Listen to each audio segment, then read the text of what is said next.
There's a chill in the air, and I feel a spirit, a ghost lingering over me. It wants something. Sorry, that was me. It's insisting upon itself, and yet the spirit of Thom Yorke cannot break me. Not yet. I have other things I must do. Hello, I'm Dominic. This is Dissonant Waves, episode 182.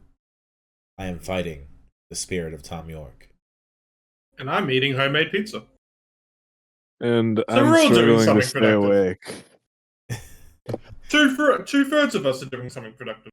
I mean, I worked 60 hours this week, so. That's entirely You fair. were doing something productive, but now you're not.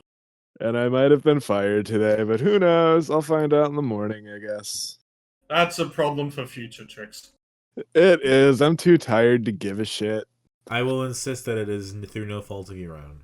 Yep, But yes, I'm going to insist that too. while we keep the spirits at bay and the problems for another day, let us talk about the things that we have to talk about this week on this fine fall or spring day. Trix, you chose the Paul and Linda McCartney album Ram. Yes. Ritz, you chose Girl and Girls Call a Doctor, as well as the new TISM album Death to Art. Yes, I did. You each also picked 5 songs for potential Bond themes, or at least suggesting the artist should do a Bond song. Whatever way you wanted to take it was fine. Excuse me. That's the Meanwhile- other spirit. Meanwhile, we wrap up our Muse and Radiohead sessions by covering Muse's Will of the People and a random single from the Twilight Saga soundtrack, Neutron Star Collision, Love is Forever. I mean, to call it random is, it's a bit of an understatement, to be honest. It was a pretty successful movie song. Yeah. I'd never heard it. Yeah. But, we did Spectre last week, so I wanted to pick something just to keep up with this. Yeah. That's fair. I think we got to start where we all expected to start this week. I couldn't wait to rip into this. I'm going to assume you two can't wait to rip into this either. Yeah. I mean, it seems like Trix enjoyed it maybe a little bit more. If we're talking about Muse, I fucking hated this album. Okay, I misread your Yeah. statement then on Discord. Okay, cool. No, I finished. I didn't realize that it ended. I realized that it ended because I started liking the music.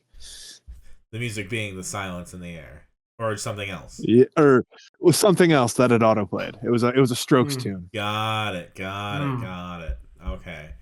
Well, the latest Muse album, 2022's Will of the People, their metal album, if we can call it that. I want to. If this is metal, I've taken shits that are more metal. I need to pull up the iTunes description because I thought it was fascinating. Or let's try the Apple Music description because iTunes doesn't exist anymore. So the iTunes, so it's the part that's interesting to me is where it starts. Starts with a quote. It was nice to actually find something that we weren't good at and actually try and get really good at it, Muse singer Matt Bellamy tells Apple Music's Zane Lowe. Because metal, it turns out, these metal players are absolute geniuses. He's of course referring to Kill or Be Killed, arguably the heaviest track in the English rock band's 28 years and 9 studio albums. In many ways, it sets the tone for Will of the People, Muse's 9th full-length and first LP in 4 years. They needed to sound louder and angrier than ever before, because they're no longer writing about future anti-utopias. The struggles are here, now. It feels a bit closer to reality this time, Bellamy says. I think in the past, a lot of our stuff's kind of developed into fictional dystopia, like George Orwell. Now we're in it. So I'm going to defend one thing about it, which is the claim that this is their metal album. Just in the terms of them saying this is their metal album. Reminded that they have gone stadium rock. So this is the metal of stadium rock. This is the Metallica metal flavor. Yeah. I guess. Now, I am going to go full deeper into this album, but I want to shout out my brother here, who, after I told him that I was listening to this album, he just had one line. He said, yes, Muse if they were Imagine Dragons. Yeah? Yeah? Yeah. The Wikipedia page... Honest- The Wikipedia page also says that this came out of a request from Warner Records to make a greatest hits album. Honestly, I think if we did Imagine Dragons this week, I might have enjoyed it more. Like, there's Imagine Dragons actually has like something interesting going on, like with the fucking whole idea of that album that had Radioactive being on it, being like for an actual like Spider-Man musical or something like that. Instead, we got You Make Me Feel Like It's Halloween. Which, So- if I hear this at a Halloween function, I'm immediately pulling out. Yeah, no, same here. So I made a claim over the week after listening to this, and I actually said it halfway through listening to this because I just fucking knew, and I was correct. I said this is the worst Muse album. And reminder, we have a full episode of me and Dominic ripping into drones. We do not like that album. And a lot of that comes from the disappointment that we had leading up into it. How they'd kind of just gone very bog standard. Well, And not only that, Drones is so haughty. Drones is like up its own ass with like yes, what they're trying to do. Yeah. Not that it's pretentious. It's not even saying that. It's just that like it's so mindless. Like they have a concept of what they're trying to do, and that's all they're relying on. This album has no concept. Yeah, absolutely. Yeah. The one thing this has over Drones, if anything, is that it at least sounds like they were trying to make something different. But it doesn't mean it actually made something different. So I feel like that one leg that it had on it, it doesn't succeed in. And kind of in the first couple songs that I had heard of this album, I kind of went into it and said, okay, well, this is just them doing like they're doing the bare minimum. That's how it felt about it. They were just doing a passing grade. But as the album got on and further, it didn't even reach the passing grade. There are songs in here that don't feel complete. It feels like there are moments where it's just not in time.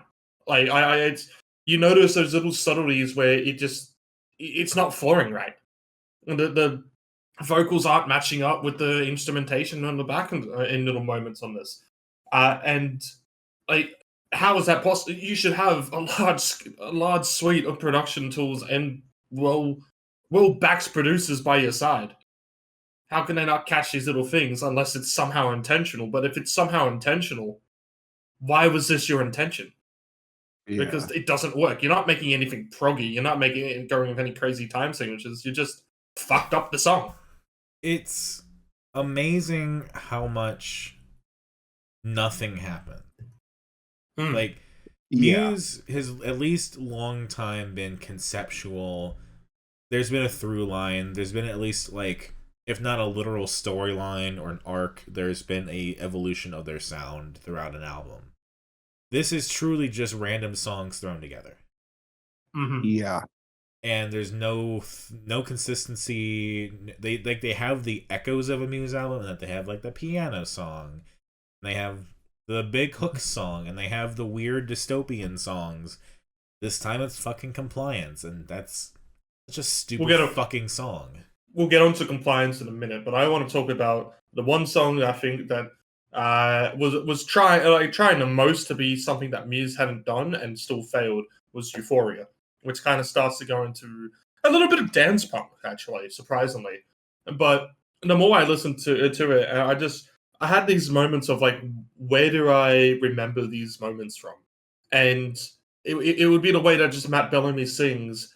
And I had in my head, I forget what he says in Euphoria because it somehow makes it less memorable. But it's in the same vein where I just thought in my head, Barry, I want it. And I'm like, holy shit, they just copied fucking Time Is Running Out on the vocals here. So, and you notice it in kind of the album as well. As you go through it, it's just a bunch of parts that you do in which you go, okay, that was good. And the reason why is because they just copied it from the fucking early stuff. They've somehow copied themselves. I believe that. Yeah. So the fun thing about the journey that we've taken, we left off with the Matt Bellamy debut solo album being sad. Mm. And I feel like somehow this picks up perfectly where that left off. It's sad. It is random. Yeah. Like, this is not Muse. Like, when does Muse turn in a album under 40 minutes? When did And the elephant in the room that we also haven't discussed, the title track's interpolation. It didn't age poorly. It was problematic to do that when this came out. The Marilyn Manson allegations had already come out, and they're like, oh boy, that's who we want to pay homage to in the first song. Oh boy. Yeah. Yeah. Like, there's no, like... There's no excuse. There's no excuse. Like, there's nothing... No. There's nothing. Yeah. And the other bad part of it is that it's also just copying themselves again. Because if you look at the Wikipedia page, they talk about a whole setup: fictional metaverse, fictional planet, totalitarian state, fictional algorithm, blah blah blah. Where? It's on the Wikipedia. Yeah, right. Like, this is the same shit they always do, where they're like, yeah, our album's in a dystopian future where this is happening and that's happening and this, and it's like, where was the fucking story in Drones? There's a moment on We Are Fucking Fucked where they talk about why we're fucked because it's there's climate disasters, but it doesn't even talk about climate change. It just says climate disasters. It doesn't make it seem like it's even talking about it. It feels like they've somehow gone into that state of we don't want to piss anybody off with our politics, but we want people mad. It's like, well, I'm sorry, you can't talk about politics and be a fucking fence sitter. You talk about the shit or fuck off. Yeah. They're like the children that want to be mad just to be mad.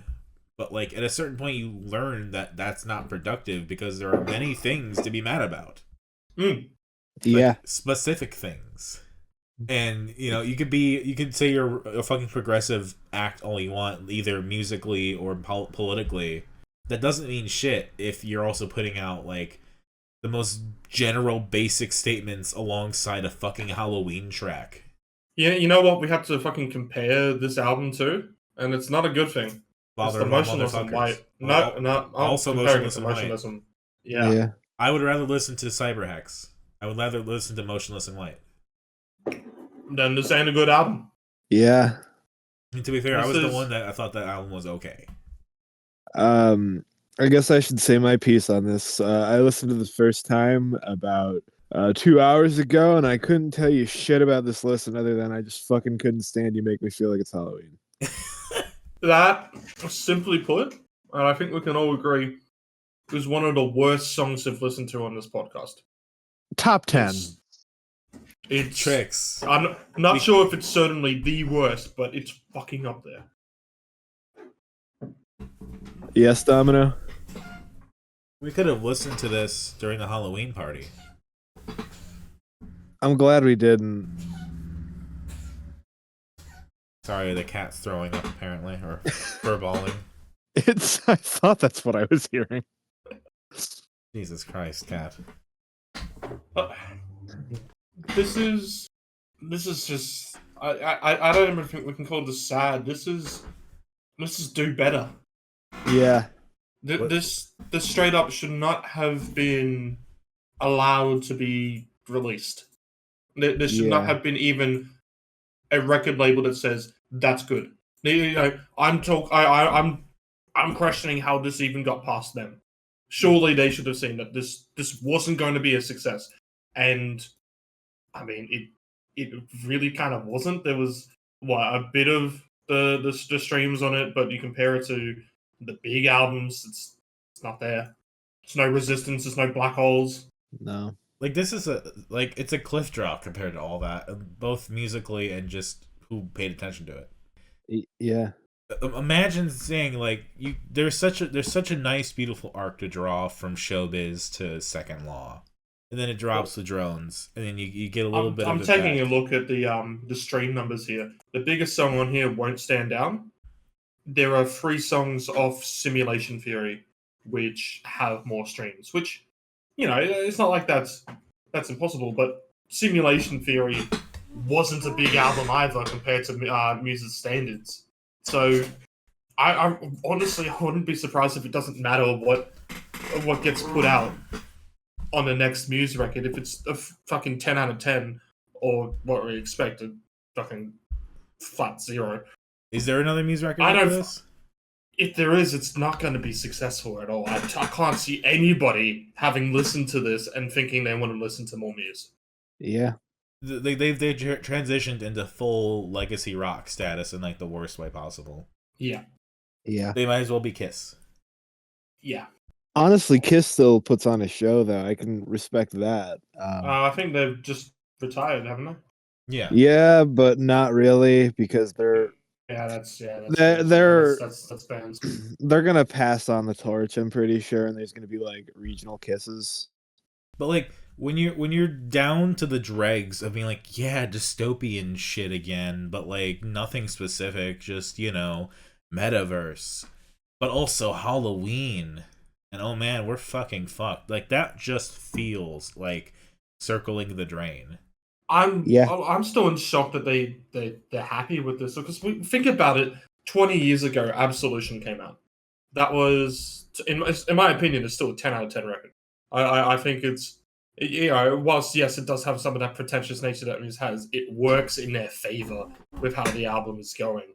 It feels like there is at least something to say on that record, and it feels better produced. The stuff that they had 20 years ago, before they had the big hit with Supermassive Black Hole and Starlight, was better produced. Yes. Mm-hmm. And I don't think they were always a band that was like on the full will never sell out type of train, but this, I mean, they kind of had already sold out a decade ago, but if you had any doubts that they've sold out, they're fucking sold out, and it honestly breaks my heart. Yeah. I mean, in the end, it's not. They're not Radiohead, because Radiohead still had the integrity to the last album they released. Mm-hmm. Mm-hmm.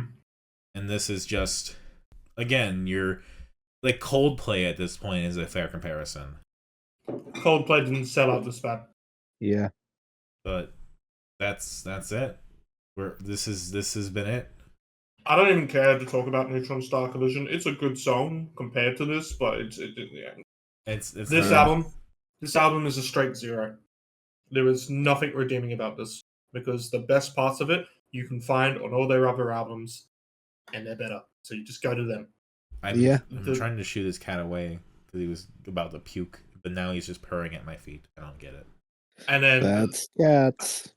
The actual saddest part about talking about what the best part is of the rest of this album, it's the Marilyn Manson interpolation. That is actually the best part of this album. It's not good. I don't think it's good, and I don't think they should have done it. No, what? But if you actually talk about, and yeah, if you thought it was just going to be an average album after hearing Will of the People, Compliance knocks you back into reality and makes you realize this is bad. How is Will of the People as an opener aside from the Manson interpolation? Bog standard. That's where I consider this album to be bare minimum. There it just goes down. Yep. Compliance shits me to tears. Liberation shits me to tears. Won't stand down shits me to tears. Ghost shits me to tears. You make me feel like it's Halloween. Can go fuck off. Kill or be killed shits me to tears. Verona shits me to tears. Euphoria shits me to tears. We are fucking fucked. I shouldn't. 0 out of 10. I still like the idea that We Are Fucking Fucked is the last Muse song on the last Muse album. If that holds true, what a wonderful statement. Yeah. Went to number 1 on the ARIA charts, of course. We don't talk about that. Number 15 on Billboard 200. How long did it stay there for? It did not last very long on any year-end charts. I'll tell you that. Yeah. The highest it ranked for 2022 overall in the year, Switzerland. So much about staying neutral. Number 15 for the year. It's It seems pretty neutral, Tricks, because there's no fucking politics on this. I was just making a fucking joke. I don't fucking And know. I I'm was too continuing to- too brain dead for shit right now. Yeah, I'm just Ugh. to Muse. If you put out any more songs, I just have one word of advice for you. Don't. Oh no, it's not that actually. It's do better. That's 2 words. Just I said word of advice. It doesn't mean one single word. You gotta learn. You gotta learn what the metaphors are, or analogies, or whatever these are. I came out But- the womb talking metaphors. To end on a sadder note of how sad this album is, it was released as an NFT. No surprises. And it is the first album for which NFT sales will qualify for the UK and Australian charts. Gross. And they talked about climate disaster. You know what? I think that's enough for me to put this to a -1. Just out of spite. Well, hold on now. They went on the eco-friendly Polygon-powered platform Serenade. So it's all okay. -2. -2. For making us believe that there was such thing as an eco-friendly NFT. Oh, my apes. Gone. Well, Oh, I'll change my word of advice. It's not just do better. It's not only do better as musicians, but do better as people. They also released an Italian and French version of Ghosts. For fun, I guess. Why would you declare war on 2 different countries?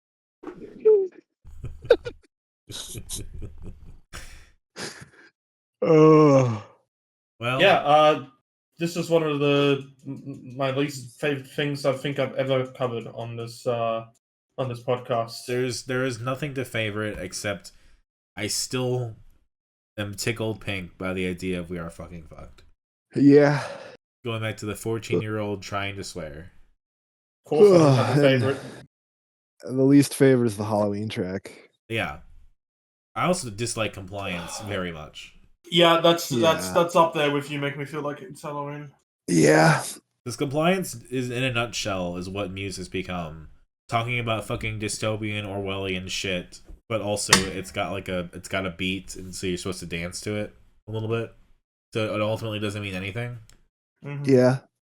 And that's where we are. This album doesn't mean anything. No, Except it doesn't. It disappoints the people that liked Muse. And leaves me with a bitter taste in my mouth as someone who's indifferent for Muse. Well, let's go on to another somewhat controversial album. All right. Which one would that be, Mr. Dominic? Trix, tell us about the Ram. This is the band that Paul McCartney was in before Wings. He did this album in 1971 with his wife, and this released a few months before the first Wings album, Red Rose Speedway. And this is the ultimate wife guy album, and I love it. It was kind of put down quite a bit, it seemed like, just because it wasn't the Beatles and it wasn't McCartney. It's the thing he did with his wife.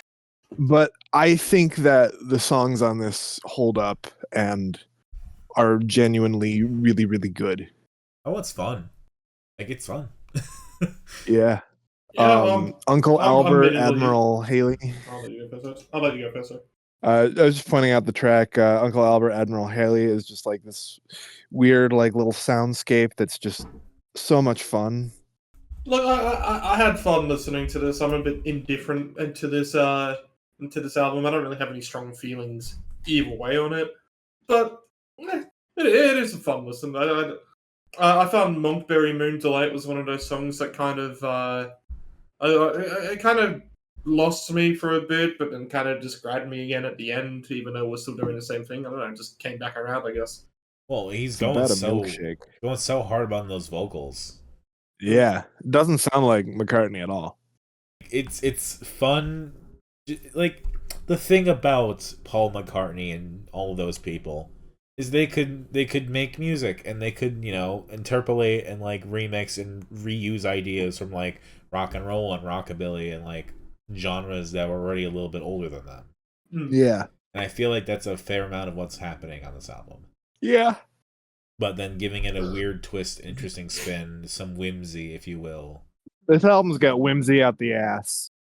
I just, just hands across the water. That's all I keep thinking about. Yeah. This is just a really, really fun little album, and it's a shame that I don't hear a lot of people talking about it because it's really kind of a proto indie pop album. It kind of like I guess in a way, yeah. If you're trying to think of which one you would compare it for, but we do have quite a lot of like indie folk pop and stuff, I guess. Mhm. I mean, like Bill and Sebastian, I guess. I don't know. I haven't listened to enough of them to really properly compare it, but I'd assume. I mean, he's got the ukulele and everything. Yeah. It's cute. It's fun. It is. And I enjoyed listening to this. I just am perplexed by the idea that like everyone was like so down to like throw down on this. I just wish Paul McCartney was in a different band. Yeah. Has he ever heard of this person called John Lennon? They should collab sometime. I don't know. I don't really like John Lennon. I hear he beat his wife. Yeah, me too. Actually, that's not a good idea. Maybe next year. Maybe. He was too busy singing Imagine to realize that the calls are coming from inside the house. Yeah. Which, speaking of John Lennon, the first track off this album is actually kind of a call-out track about John Lennon. Yeah. Yeah. A fucking diss track, holy, let's go. Yeah, an early disc track. And it's basically about like not practicing what you preach, which is what he did. It's so weird to me that we live in an age now where music criticism for like reviews and shit that you would use for like Metacritic and all that shit doesn't mean anything anymore. All albums get good reviews at this point. Will of the People got good reviews. Yeah. But then like I've never said it again. I was happy and then you mentioned that. You look at the reception for this album and the Wikipedia page is like Ram was poorly received by critics. Which, like, what were they smoking? And like, maybe not enough. It's just that paragraph of like Robert Christgau calling it a bad record. Yeah. That's rough. It is rough, but this is a really, really fun album. You can just tell that Paul McCartney was in his, like, I want to live on a farm, smoke copious amounts of pot, and just play with my animals. And honestly, like, it's not like the heights that we have heard Paul McCartney do in culture through osmosis, because we've not covered that much of Paul McCartney's career, so we don't really know, you know what I mean? No. But, like, not every album can be top-of-the-line hits, right? Yeah. Especially because they can't all be zingers. Yeah. And this is not, you know, building on what he was doing before. It's something else. I just love how me and Trix made the same track at the same time. Good for you. Yeah. And I will defend this album because ultimately, like, it's one in a series of albums that we can appreciate now. Yeah. And it's fun. That's what matters. It's a really, really fun little album. Like, Paul McCartney's adopted daughter is on Monkberry Moon Delight. Aww.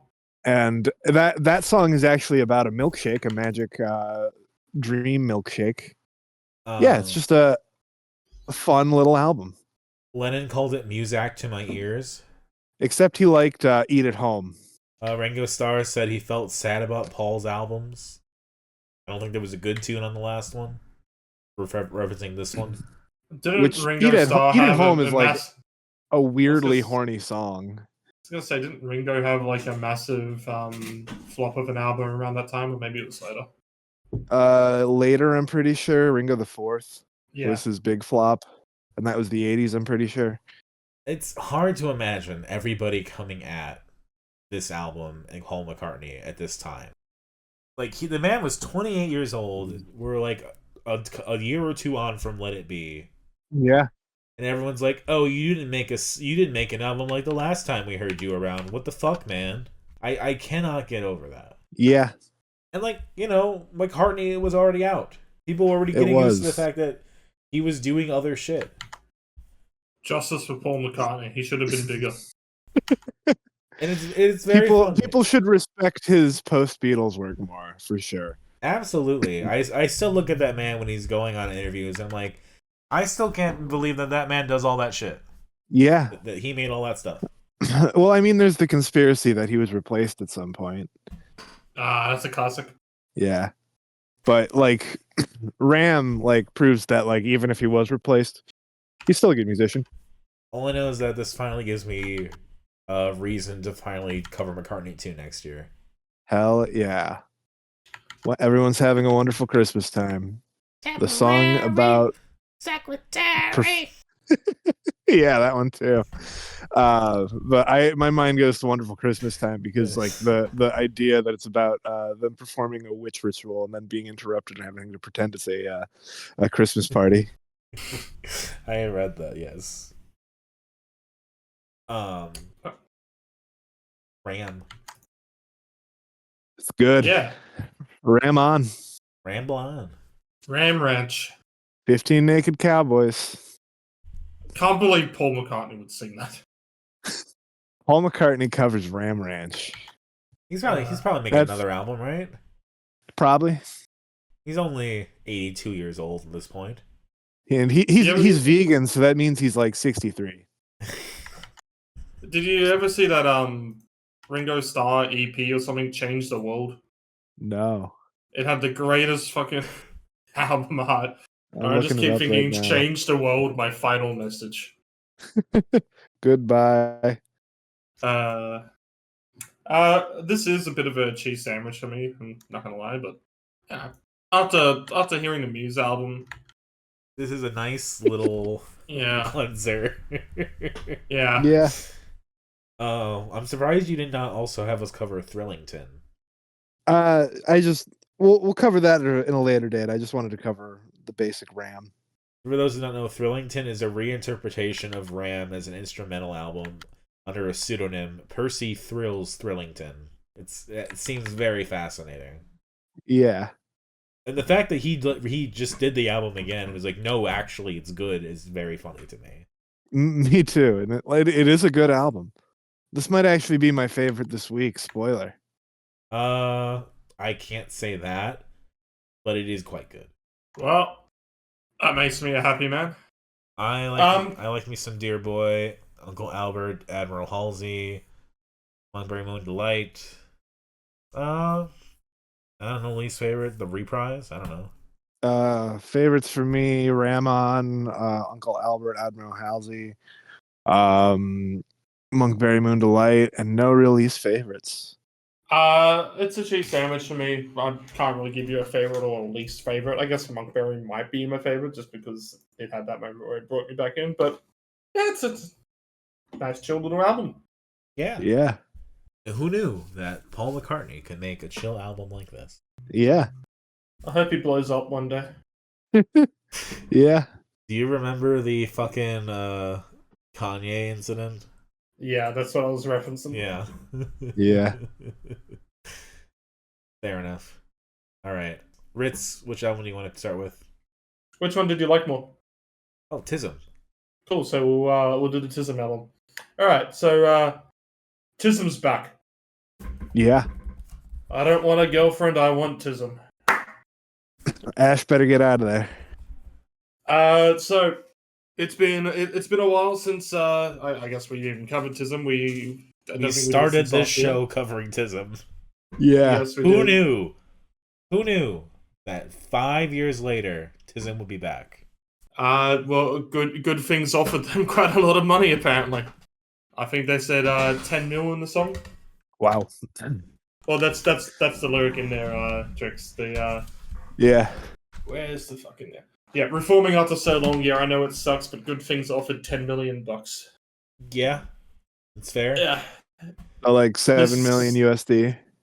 And they definitely haven't forgotten how to make an album, and they've filled this up with quite a lot of interludes that make this album sound like it's supposed to be played through a cassette tape in a hearse. Yeah. Yes. Which goes with the theme of death to art. As yeah, so the literal first lines is, "Which cemetery are we going to?"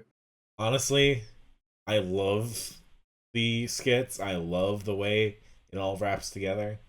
Me too. Yeah, it's not like it's just a bunch of random skits put out there. It flows as a story that's happening in there. Also, frequently having just like good tracks just interstitially in there, and then they just cut off. Yeah. Yeah, that happens with the very first song, Old School TISM. It just goes old school. Yep. But yeah, they have not forgotten how to write a song here. There is some classic moments in this album. There is. Whether it be Cunts versus Cunts, a kind of very long song compared to the rest of this album, which it does take a very centrist view, admittedly, to everything, but it at least properly attacks everyone. That it's not. I think It's that's not the point. the shitty centrist. Mhm. Yeah, it's not the centrist shit where you're like, I'm staying out of it. It's pure like, fuck you, everyone. And Yeah. what's the fucking line? There's so many fucking lines in this album that I have to go back to a lot of them. I couldn't Just find to, lyrics enough because even remember the song. A lot of the songs weren't even like chronicled yet when I was looking. They've come up. They've come up now, and it's yes. Are you therapist or rapist? TISM versus TISM. That was the line I was referencing. They made a lot of references to their old work in just all these songs as well. I mean, there's Yob versus Wanker in this song as well, or It's Run versus Humphreys, also another one. Yeah, the only thing that was really missing was like a diatribe by Hitler Barassi at some point. Yeah, which is weird because the single for the C Word had one with Dr. Norman Swan, which I thought was going to be on this album, but didn't end up. So maybe with a bunch of the other singles, they've had some diatribes as well. Yeah. I mean, they might just do a compilation later on. Who knows? So the first single for this as well, which I would have published in the chat when it came out December last year, was "I've Gone Hillsong." Yes. Mhm. A great little ditty that's taking aim at the Hillsong Church, which it's basically a mega church and a franchise church. How the fuck does that exist? Yeah. Which at the time this would have been written, our then Prime Minister would have had a lot of ties to. So it's dated a bit from that, but it's still not dated because Hillsong still exists and Hillsongs is still fucking shit. Yeah. But that line, there's a line specifically that does reference Morrison on this. I masturbate over bushfires I create, which references the 2019 bushfire incident in which Scott Morrison basically hid away from Australia and the bushfires to attend a Hillsong convention. Wow. That was a time in our life. Yeah, I remember that. Yeah, we all thought that was going to be the worst thing that he would do, and then COVID hit, and he managed to get worse than that. But then but like TISM also follows up with like Genghis Khan sends down his hordes, Guy Fawkes blow up House of Lords, Bader Meinhof, Brigitte Rossi, stole their best ideas off me, like implying like fucking blow them up. Yeah. Like they go for the jugular. And I love how they will always still like catch people in the crossfire as well. With I celebrate when your pet dies. I'm worse than the guy from Spotify. Yeah. Yeah. And 57 varieties of shit. Mm-hmm. Incredible line. Incredible. And I love how they go bilingual on the C word as well, which I can't really fully say so much about what the song's kind of about, I guess, other than words that start with C. But there's some great fucking lines in there as well with crusty co-emergians cling to centuries of clout while cancel cultures clambering to call them out. Yeah. Which it's I feel like that's a great kind of I guess just a view of society in some sense, because you get a lot of people who talk about cancel culture, and when they say it, they get like, "Oh, it's just people having a go at good men," and then TISM says as well, it's kind of pointless because cancel culture is just basically going towards the people who are already useless or pointless anyway. Yeah, which isn't always true, obviously, like that, and that's not all it is, but it's more reflecting a nihilistic view of the world in a sense. Yeah. Mm-hmm. I mean, the first line of the song is "Cocks and cunts are cluttering the conversation." It's a very TISM song. They've gone into kind of a theme with their songwriting there, and then actually tried to show off that they are intelligent people in there, which To a sense, yes, you could probably throw in some fucking pretentiousness or whatever, blah blah blah. But the way that they can still properly make a song that flows well in the lyrics with those themes has always been something to be impressed by. Yeah. Yeah. Modern TISM going off as hard, if not harder than they did before, is actually kind of incredible. It is. Yeah, I think when we're going to compare everything to Muse here, and Muse didn't even have a fucking time off. But with TISM, with them coming back, they had built quite a bit of a reputation over the time that they were around, and it's been around 20 years. It's been a fucking while. They had released some live albums and stuff like that, and kind of hinted that they were going to put some more studio work out there. But when you go back up to 20 years, you are going to be compared to your previous work. You don't get a fresh start. No. I mean, this blows White Album out of the water. I debate that just because I think White Album has some of their best written songs in it. Sure, but we also talked about White Album being like, is this secretly a B-sides album? Yeah. Yes, in a sense, yes. It's more me complimenting White Album than it is me having done this one. Mm-hmm. But I mean, I feel like for White Album, that came at a time where TISM felt archaic and old. Yeah. They weren't sticking with the times in a sense. They were kind of bowing out, and it felt like the time to do so. Yeah. Now they're re-energized. Now they got, modern references. They've figured it out. That they have. And I think, that's the brilliant thing, is like, they figured out how to come back, how to be relevant, but also how to say fuck you and fuck off. Or there's a great line of that kind of whole fuck off that they have here and referencing themselves on here. On probably the best titled track out of all of this, Mind Bandcamp. Yes. Mm-hmm. You like solo artists with names that sound like bands. You're a cardigan wearing fartist. You're only as good as your fans. I fucking said that. We said that 30 years ago. Yeah. Ugh. Good. If TISM was big in the US, that'd be really cool. We could quit our day jobs and there'd be no shootings in schools. And then they have a whole chorus on no shootings in schools. Yeah. It's great. Yeah. So, like, really, the entire last third of this album is some of the best TISM's been. Yeah. I say from Selling Drugs to the end of the album is, like, one of their best runs. Cabal Bozos dedicated to Australia's laziest class, the Australian business class. Or Canute, the dyslexic king. Yeah. I do want to talk about the song that made me be like, oh fuck, they're really doing it. Is 19 Minutes of Springvale. Yeah, I noticed that one too. Like it's a pronoun song. Yeah. And it kind of like School of Rock, where they're going over like just all the different pronouns and like, hope you find yours. Yeah. But like, where is the anger over TISM being woke? Where are those fucking assholes? See, I feel like there's going to be a lot of TISM fans who are on that side who probably haven't quite properly listened to that. But I think that's one of TISM's smartest moves, because they know that will piss off those types of people. And if there's one thing TISM likes doing, it's pissing off people. Oh, absolutely. Yeah. Absolutely. To the point of which, I from all accounts and all their political views that they've had, I mean, anybody who says TISM's gone woke or anything like that, well, I'm sorry, they've been on compilations like Rock Against Howard and Rock Against the Liberals way back in the day. They have not been afraid to show their anti-conservative views. So I believe they'd believe all this anyway. But even if they didn't, I feel like they would still say all this shit just to piss off the conservatives. I would almost put them on the level of Chumbawamba. Yeah. Because like that Chumbawamba album was like so like left leaning and like anti-establishment and just awesome.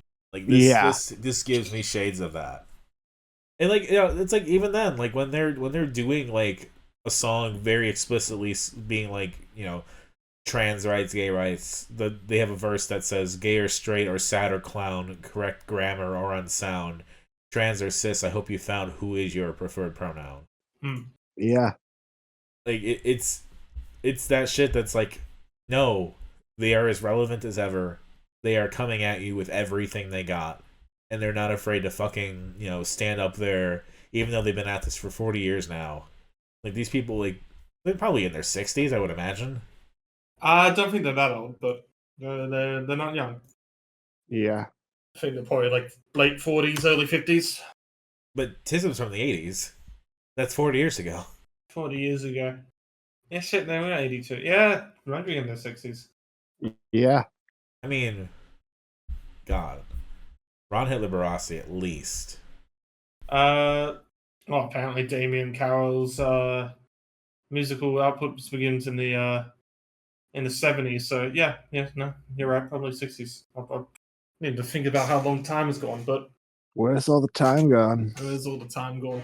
And yet Ringo's out there looking like he's 30. Yeah, well, that's what being rich will do for you. I saw some video of him still going after a full concert in his 80s. Hey, he's got it. Yeah, he does. He still fucking drums up a storm. I love when people say like, "Oh, this person looks 30 when they're 70. That's what a stress-free life will do to you." It's like, no, that's just living makes you look older. That's just how it works. If they're 70 and they look 30, they've gotten work done. It's just that's just how it happens. I don't think Ringo's gotten work done. Doesn't mean he specifically had plastic surgery or stuff like that, but he's had the money to afford stuff that other people at his age would not be able to. He was Mr. Conductor, for Christ's sake. Yeah, Peter Minnick is estimated to be 62 or 63. So, yeah. God damn. Like they sound great. They sound just like they did. Like nothing has really changed except a couple, member changes and Token Black Man unfortunately passing away in the 2000s. Yep. But like I cannot believe that this they have come back. And it's worth it. It's not just Here's More TISM. It's not Here's More TISM in the sense of a couple more songs. It's actually just more TISM in the right way it's supposed to be. It's relevant. It sounds good. It's interesting listen. This is 80 minutes, so they didn't come back with like 20 minutes and tell you to suck face and enjoy it. They've put out a full fucking effort here. They did. Yeah, it's like one of those things where you would think about, man, 2016, all the shit that happened in the world and the COVID. What would TISM have thought? What would TISM have done? Like you think about like what would Woody Guthrie have sang about had he lived longer, right? Yeah. Like this is that kind of idea, but they came back, and it's amazing. Yeah. It's not just taking aim at Australian politics as well. There is kind of talk of the US politics. We talked about the school shooting moment there, but there's a song called "The Creed" of Steve Bannon. Yeah. Yep. Which has some great lines. "I am a Murdoch at the Fox News. We would decide what to make true. Claim it's what everyone that does do. I raise my finger, say fuck you."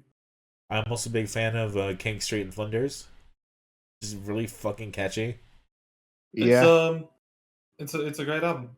It's a great album. By the way, for the song "We're Going to Springvale," that's actually where the first CD ends. Right. It's a 2 CD album. All right. It's a 2 CD album, yes. And the "We're Going to Springvale" kind of is a very slower track compared to the rest of this album. Yeah. Like the first half is good. I just really prefer the second half way more. Yeah, I'll agree with that. Second half's a lot better. I think it's all good. It's not a 10 out of 10 to me or anything, but this is still up with TISM's best work. Like this is not www.tism.wicker.com no penis no god version. No. But like probably among my favorite TISM albums. Yeah. Favorites of this for me: Cunts vs. Cunts, The C Word, I've Gone Hillsong, Mind Bandcamp. Least favorite, if I had to pick one, probably be something like Everybody Needs Somebody to Hate. It's not even a bad song. It's just I think that's probably my least favorite. Fair enough. Like I said, track 20, Selling Drugs, Corner King Street and Flinders Lane, all the way through the end of the album is, to me, 10 out of 10, no notes. All my favorites there. I also do like the C Word. I Gone Hillsong is fun. Death to Art. There is a lot of good stuff throughout. I also just want to like give it to them for doing shit like my band's t-shirt, which is basically like a gospel track, it feels like. Yeah. I also really want to shout out I Can't Wait for My Generation to Die. Because like, yeah. They're fucking Same boomers. here. They're fucking boomers and they're saying this shit. Yeah.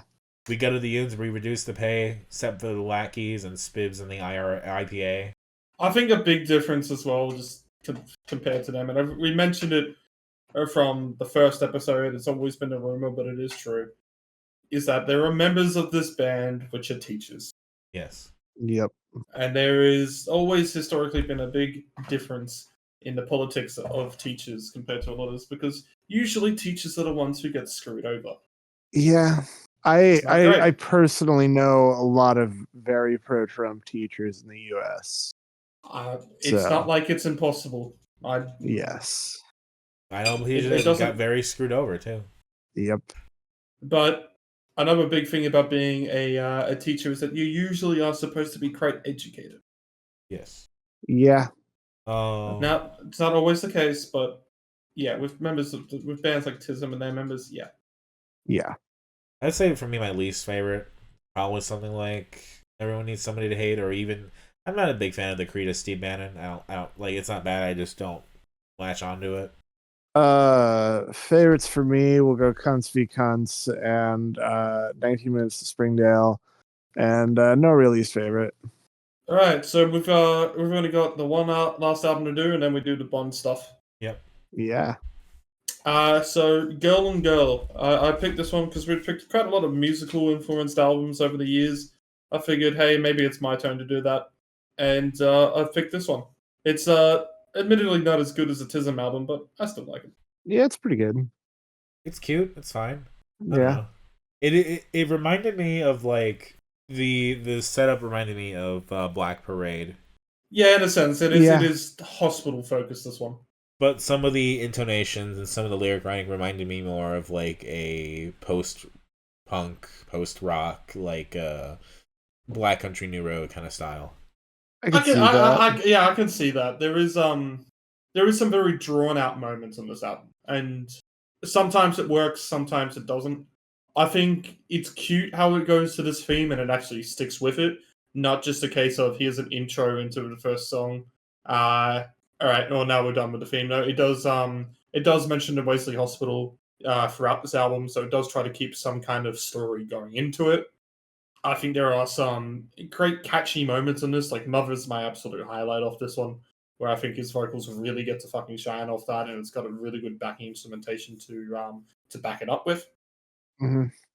A lot of people also, and I got to ask this question to you two, because a lot of people are very conflicted about this. What is your thoughts on the album art? Kind of boring.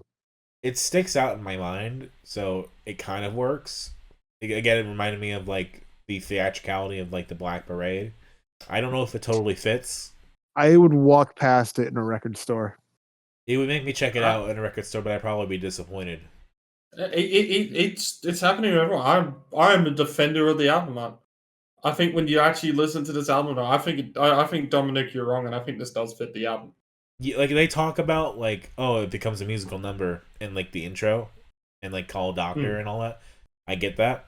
I don't know. I guess me personally, I would expect more of the emo theatricality versus like a straight dry theatricality. It's more indie in the end than emo. Yes, it is. I mean, granted, there was nowhere on this record or even in my introduction of this in which we had implied that this was an emo. No, but that's the first thing I thought of when I saw the cover, though. Mm-hmm. It was like a third wave, circa 2006 kind of album. I don't get that, to be honest. I could see that. But that's the thing, though. It's quite a contentious album cover from everyone I've seen talking about this album. There are a lot of people who seem to despise this album arts, and some people who like it. I'm on the camp of I think this is a good album art. I think it does actually kind of describe what this album is in a sense, even if because it is it's an indie rock album that's trying to be a musical. Now, does it fully succeed at being either of them? That's up for debate. But that is still what it's trying to do, and that's what the album art kind of shows to me. Mm-hmm. Either way, I think it's very successful to have it in general because we're talking about it. Yeah, that is true. That is true, and it's a brightly colored album art. It stands out. It is. Yeah. But then I think about songs like Maple Jane and the Anthropocene, and I'm like, that is just more twee than I would expect. That sounds more like like a take on like the Belle and Sebastian type of stuff more than anything else. Like not literally that, but closer to that. Mm-hmm. Look, in a sense, and it has these moments where it does try to go a bit more tree compared to the rock that it's also trying to do. And I wouldn't call it kind of like over the place or anything like that, but I also wouldn't really call it consistent. I think its consistency comes from its theming more than it does from its instrumentation, or in a sense, even its quality. Because this album does lose me a bit up the mother, but I still do think this is in my opinion, a good album because I do like those first 7 songs. It loses me a bit throughout. Like there are moments I kind of perk back up, but it's not terrible. It's not bad. Like, well, I wasn't even going to compare this to Terrible because we've listened to Terrible this week. Compared to Will of the People. Compared to Will of the People, this is a 10. Yes. Yeah. But so is almost anything. And this is an album I kind of picked because there was a couple songs that have been in my rotation, and I figured, hey, let's finally give this album a proper listen in which I kind of try and properly dissect what's happening in here. And to be honest, I think the big disappointment is that there's not actually that much to dissect after a couple songs in. Yeah. Yeah, because to kind of get everything after that, and I don't think it throws enough punches at you to really warrant its runtime, unfortunately. Now, if you do like the first couple songs, you will get through the rest of this album fine. And even when I say this album loses me, it's not like it's losing me because it's bad. It's just because I feel like everything's done after Mother. Mm-hmm. I would agree. You gonna say something, Sharks? Yeah. I really don't have much to say. I'm fighting staying awake. I'm standing up right now. You're doing your best. That's fair enough. We won't be on this one much longer. We'll go to the bottom one. I figured as much. Are you gonna go see them anytime soon? Because I see they're doing a lot of shows. So I have a girl and girl curse. That's every time they've been playing in Sydney, I cannot go. There have been other shows that I've bought tickets to, or in the case of what's coming up in November, I'm getting my wisdom teeth out. Ah, yes. Yes, so surprisingly, I haven't seen Girl and Girl, but I do like that you mentioned it because the reason why I got into them is because one of my friends says that they're one of the best indie rock bands in Australia and their live shows at the moment. Mm-hmm. So they do have some glowing reviews for their live show. Okay. And all right. I like this album enough to really want to check out their live show. So, granted, I don't even have to like the music to want to check out the live show, but throw that aside. I do want to shout out Our Love, I guess, though, just for having that kind of outro happen with it before another outro happens after it for some reason. Mm-hmm. They got to wrap up a story. Yeah, I feel like it wraps up at Our Love, and then the outro is just unneeded. It's just because there is an intro, I guess. But intro makes sense because it does actually flow into Call a Doctor, even if there is just a little bit too much silence between the songs. Yeah. Yeah. I don't know. But yeah. I do get the sense that when I'm listening to this, and this is the insult that I've had to a lot of the other musical theme stuff on this, I do at least get the sense that this could be the musical to something. Yeah. Yeah, I mean, I see it as a theatrical play, I guess, but I don't know. Yeah. I don't know what that play is, though. Like, At least it's done a better job than the Kiss album. I see a few of the scenes. After a couple songs, it kind of loses me a bit, so I'm not sure I'm not sure how Maple Jean really fits into the story, I'll be honest.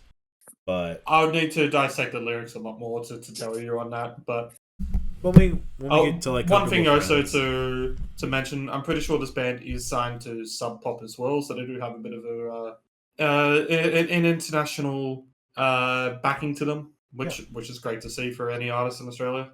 Yeah. Yeah. it's a bit lost in the sauce of the other album I picked being better this week, but I still think this is a good indie rock album. It might not blow you away, but they're still very young, and from what I hear, I think they've got a ceiling that's higher than this. And Oh yeah. Oh yeah. get onto them now. You'll at least enjoy this album, even if you don't love it. That's how I feel about it. Yeah. I like intro, Call a Doctor. Maple Jean's kind of fun. Comfortable Friends kind of stands out. My least favorite, probably, I don't know. There's not like a strong least favorite, I guess. This was a bit of a cheese sandwich for me, maybe leaning more onto a blender. Favorites on here, Call a Doctor, Hello, Mother is my favorite off this, so just really like the surf rock vibes on that. Least favorites, Outro. Alright. Alright. Trix, you got it in you for the last bit here? I do. Alright. Alright, following up from my Bond picks last week, you both have chosen 5 songs. Trix, you chose Brooke Nielsen's Faith, Cops and Robbers by Shaky Graves, Lithonia by Childish Gambino, 7 Hours to the Backseat Driver by Gautier, and Addis by Ohm. Ritz, you chose Dispossession by Algiers, Leaving Home by Big Scary, Coming Back by Gautier, How Much Does Your Love Cost by Thelma Plum, and History Repeating by Propellerheads featuring Miss Shirley Bassey. Yes, I did. Yep. And what did we learn from all of this listening? Nothing. Absolutely nothing. Gautier has deserved a Bond Yes. theme, and he probably will never take it. That's yeah. Unless he comes back with like a huge album in the 2020s. Which is possible. Who knows? I don't even think the Basics have put out something in a while. No. I think coming back more than 7 hours to the Backseat Driver is a beautiful plea for a Bond theme. Yeah. Holy shit, that man can do instrumentals. Yeah. And vocals. Dude's got it all. Oh, of course. Sorry. Which one did you prefer? Because I'm Coming back. confused. Which one you prefer Coming Back? I love that I'm you trying both... to remember which was the one that you complained was the incel song. Which one did I complain was the incel song? It might have been Backseat Driver. No, because Backseat Driver doesn't have any. Yeah, you're right. Any vocals though. Was it Pretty Puzzle sure it with was a coming. Piece Missing? I'm pretty sure it was Coming Back. No. Hey, Go fuck yourself, Dominic. times change. People change. He's redeemed himself. Yeah. Yeah. We incidentally closed off this long-running arc. I've been riddled. I can leave now. What's All funny right. is that you're not going to appear in the next podcast episode, so they think we're going to be serious. Yeah, I'm off for 3 weeks. I mean, Yeah. in this list though, I think Lithonia was another great argument. Yeah. I disagree. I didn't really get enough Bond vibes on that. That was maybe not so much Bond vibes, but I feel like he could do a Gambino theme could, yeah. with- Yeah. I think that song proves that he could do given something. what his output Yeah. has been, and I feel like Lithonia would be a good outline for it. Look, I felt I threw a great curveball Yeah. with Thelma Plum. That's there, more what Dominic. I was going for with that one. I think Yeah, Algiers is kind of an inspired pick for sure. Yeah. What made you pick Algiers? I'm curious. I just think it's a very kind of dark, kind of expansive kind of sound that you feel like you can quite get from Bond songs. And so that's why I kind of picked Dispossession instead of something like Blood. Sure. Well, Blood doesn't really I fit. see that. Yeah. Of course, Trix, you picked Addis, and I guess I can see Ohm doing it, but Yeah, I wanted to throw a real curveball out there, and I thought Addis would be a good track for maybe not so much a Bond theme itself, but more for setting the scene. I'd be very tickled if Sleep or Ohm got to do a Bond theme. Yeah. I would love that. That'd be fascinating. It would be fascinating. As I said a little earlier, I got lost in the sauce. Dominic, I did try to throw a curveball with Thelma Plum there. I mean, kind of, but also I think she'd work. Yeah. I mean, that song sounds like a Bond song. It sounds like a very old one. It does. With that whole ding ding ding ding ding ding ding ding. Also, something I'm just learning is that Shirley Bassey's still alive. Oh wow. Okay, so the actual lesson is that she should have a fourth Bond song. Yeah. Honestly, fuck it. If she's still performing, let her do it. Yeah. Yeah. She just released an album in 2020. She did concerts in 2022. Wow. So she's sure. Fuck it. And put aside the whole, just for a second, because we'll get back to it. But put aside the whole Bond thing for 2 seconds. How fucking good of a song is History Repeating? Just as a song. It's a good tune. It fucks. Yeah. Yeah. I thought that was like some kind of old ass like 80s song or something like that. No, it's 90s, I'm pretty sure, maybe Yeah. even early noughties. Like I feel like Yeah. I've heard that song somewhere. Yeah, Propeller Heads. I feel like I have too. A kind of a hip-hop style production. Kind of plunderphonic style, I guess. You know, I feel like the closest I can kind of compare them to in some senses the Avalanches, but it's not quite that level. Sure. And we got this kind of it's not even really a dance song in a way that you kind of expect dance these days, but it is, you know, it's kind of breakbeat happening on there. And Shirley Bassey with just original vocals on it, and holy fuck, it works. It's really good. The way that she can just really strain her voice to some of those notes, and it's just so good, so fucking good. Funnily enough, Propeller Heads have done a remix of Goldfinger. Yeah. But have they also remixed the Goldfinger song? Is my question. I hope they have. Now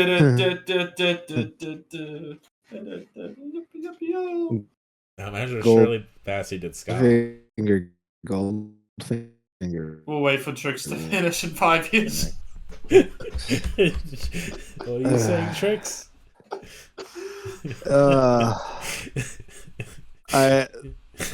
Ska. I don't fucking know.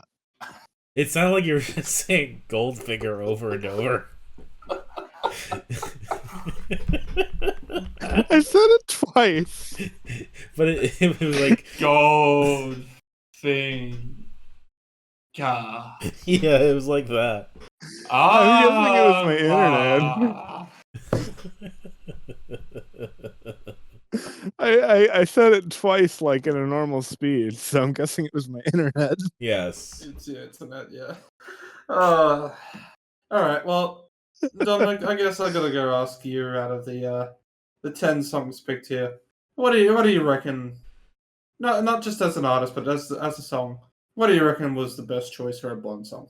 Honestly, Coming Back. Oh, Yeah. Gautier wins again. Gautier always wins. I see the list as like Janelle Monáe number 1, Gautier number 2. Now, you changed that Gautier to a number 1, mister. Fine. Gautier deserves it. Yeah, somebody that I used to know fucking came out in 2013. And it missed Skyfall. And then everyone else was fucking developing. It came out in 2011.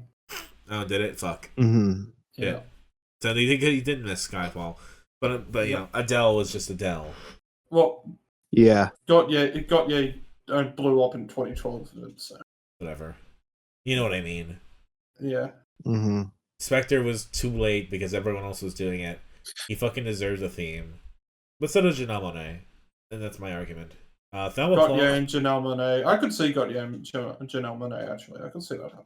Like, if they did a Jack White, Alicia Keys thing, but better, oh man. That would be fucking killer. Yeah. Now, I do like the idea of, like, if they did an Australian Bond again, if they did get, like, Thelma Plum to do it, that'd be really sick. Good thing Gautier is an Australian, wouldn't fit for that, so Thelma Plum gets the choice. I mean, it would fit for him, too, but I don't know. Yeah, I know. I'm fucking... Yeah. As cool as Thelma Plum is, I don't see her getting picked for a non-Australian Bond, I guess. Nah. Yeah. I don't even see her getting picked for an Australian Bond when you know 100% they're picking Troye Sivan. A Troye Sivan Bond song, I can't... I thought about that, I'm like, what would he do? I just don't think it would work as well. Yeah. Here's a question. Here's what I want to wrap up with for this. Yeah. let's say that the Mhm. next Bond movie is 2026, 2027. Who realistically, like, discounting the idea that there could be a new pop star in the meantime, who are they gonna ask? Out of who's really popular right now, and let's do it. You know what? This would be a good check. A good check. That's why I picked Donald Glover. I feel like he'd have a good shot at it. You could get Frank Ocean to do it if Frank Ocean would actually stick to his contracts. Yeah. But yeah, but I feel like even though Childish Gambino has covered quite a lot of music in his career, I still feel like anybody who's got that kind of hip hop kind of connection, I guess, to their style, just wouldn't be picked for a Bond song. I mean, my only counter to that is that they did let Madonna do Die Another Day. I'm thinking of just other acts that we can get. I could get out. I'm seeing some ones that would have been curveballs. James Blake could have done a good one. Let's think of, like, what's a good like Spectre moment where they had 3 artists kind of competing. Well, I was just trying to take a look at who's the most popular artist at the Sure. moment, outside of obviously Swift. Oh god, an Ed Sheeran Bond theme? No. No. Jeez, where is the charts? Don't tell me I have to search up charts. It's just embarrassing. I do think a Chapel Roan Bond theme is not out of the question. I don't think it is either. Top 50 global. Billie Eilish has already done one, so Yep. throw her out. Yep, she's out. Lana already Could I see The Weeknd? I could see The Weeknd. I could see The Weeknd. But like, I wish I could like, see a Weeknd.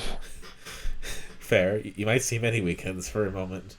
I might see many weekends for a moment. Is The Weeknd done anything recently that's like propelled him to some level of fame? Or would this be like we're honoring him as a longtime artist? Well, I mean, currently The Weeknd is the number 1 most streamed person in the world. Yeah. Sure, I guess. If we're talking about like pure streaming numbers, I could also see Coldplay maybe. I don't think they would talk to Coldplay. I do not think they would. It's a case of, I don't think The Weeknd's done anything as of recent to go to that fame, but it's more of a case that he's just kind of sustained it. Because it seems like they do one of 3 things, right? They wait for a well-known act to like have like a hit of popularity through like a recent album or something, or they go to, you know, a new artist who hit it really big, or they go to somebody who deserves it and like finally it's your time. Tina Turner, it's finally your time to do a Bond theme. Mm-hmm. Tina Turner, you are the James Bond singer. So like that seems to be kind of their 3 modes. And recently it's more been Adele's really famous. Sam Smith is pretty famous. Billie Eilish hit it big pretty recently. But they do that weird shit where they do Alicia Keys and Jack White together, so we can't discount something like that. We can't. I think when it asks what do you think the most realistic Bond song is, it's hard to tell which artists will see it as viable to do. And another thing too is that we're going into a whole new era of Bond with the next Bond movie. Right, and we don't even know who Bond is going to be. Yeah. No, we don't. Like, so it could be anything. Like Aaron Taylor Johnson is like the last name that I heard was being strongly considered. You know what? If we're all okay with me closing it out on the best suggestion ever. Yeah. Tricks, just close your eyes and imagine this. Okay, I'm closing my eyes. A gun fires. The screen cuts to black. We start to get the James Bond logo come up on the title, and the music kicks in. Hey, little piss baby! You think you're so fucking cute? You think you're so fucking tough? You took the game was such a small track. Actually, guys look so cute. They look like little cigarettes. Actually, though, on a James Bond theme, that would go unbelievably hard if they went with like a goofier Bond. Yeah, I think we ended on that. We can't get a better suggestion. No, we can't. All I would say is that if Janelle Monáe did the song, she would also star in it. Yeah. So Dominic, I think we should. This was a part of the Muse Radiohead I think we should properly say goodbye to the Muse Radiohead as we have finally wrapped up what has been one of the longest running, biggest sagas that we've done. Rest in piss, Muse Radiohead. I know we've had some hot takes. I know we've had some cries, and we've had some laughs. We've had some times. We've had some everything. But I respect you, Dominic, for sticking to this. This is a huge shocking journey. Let's never do it again. Yeah. It was a lot to deal with, and the spirit of Thom Yorke is still in me. He's still pressing my buttons. He's like, do more. Thom Yorke is still inside of you. But I don't want to do this again. I'm never planning on doing something like this again this way. But I'm glad that I did it. Mm-hmm.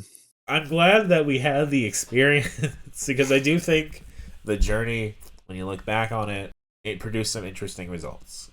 When I go to find my next job and I go, how do you feel about doing long, tedious work? I'll go, just you wait. Well, like I said in the beginning of this year, my goal for 2024 was to kind of cast off some of this stuff that I have been sticking to and let it run its course so that 2025 will be back up in the open. Anything is possible. Indeed. And I think finishing this off in a way that satisfies me is key to making that happen. Well, with that, it's time for our favorites and least and of the favorites of the week in the rankings or whatever it is. I'm fucking out of it. Yeah. Yeah. Least favorite of the week, Muse, Will of the People. Who would have guessed it? Who would have thunk? Then after that, I'm going to put Ram, and then I'm going to put Girl and Girl after that. I know that's not going to be your two takes, but I just kind of prefer the Girl and Girl one to Ram. Not by that much, to be honest, because Ram is a bit more consistent. I just think that I like the highs on the Girl and Girl more. And then number one's TISM. Number one is always TISM. I'll go next. I'll go Muse at the bottom, then Girl on Girl, then TISM. That was what I was looking for. Then Paul McCartney's Ram up top. All right. That means I'm going to do Muse last, then Girl and Girl, then Ram, TISM at top. All right. So I'm out for 3 weeks. You're out for 3 weeks. Yes. That is what it is now. Okay. We're running the show for a minute. That means our Pinhead Gunpowder episode could happen very soon. Yes. That probably could be next week because I think the new album's coming out like next Friday, so we could like do some Pinhead Gunpowder and then do that. Yeah, that sounds good. Now, I guess if we're doing it this way, do you want me to give you two an album to listen to? I mean, yeah, like I want to plan our next episode once you come back for sure. Yeah, I don't have anything picked for that one yet, really.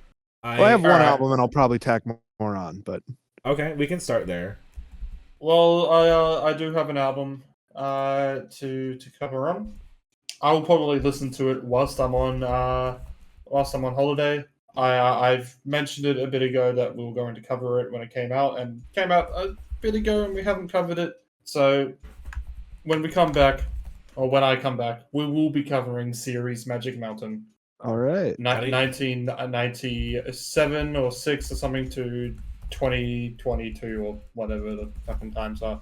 And I will suggest for this, there is a massive text that they wrote up in release of this album. Please give that a read before you listen to the album. Okay. We are at the point now in the year where I do want to make sure we cover the things that we should cover that came out this year. Mm-hmm. As a result, I'm going to be assigning 3 albums. All right. We have the time for it. I won't feel too bad about it. Yep. Let's just get Paranol done and dusted. We got 2 Paranol albums to cover. Okay. Scatter Sun, the co-album with Tax Gang, and then Sky 100, the Paranol album itself. Yep. And I've mentioned this album a couple times throughout the year. I also want to just cover it because I've said we're going to cover it. Schoolboy Q's Blue Lips. All right. I have one at the moment, although I will add more. I'm just too brain dead to do some hunting right now, and I tried to do it before the podcast, but I figure we'll at least just talk about my most anticipated album that's coming out this year. That's still not out, but it'll be out in a couple days. And that is Boy Scott's Spellbound.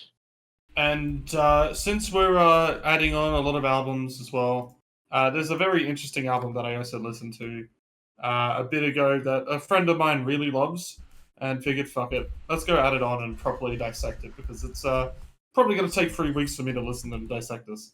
That's Still Houseplants, If I Don't Make It, I Love You. That will be added on to series. And that's it. I'm not adding on anything else. More to come from me.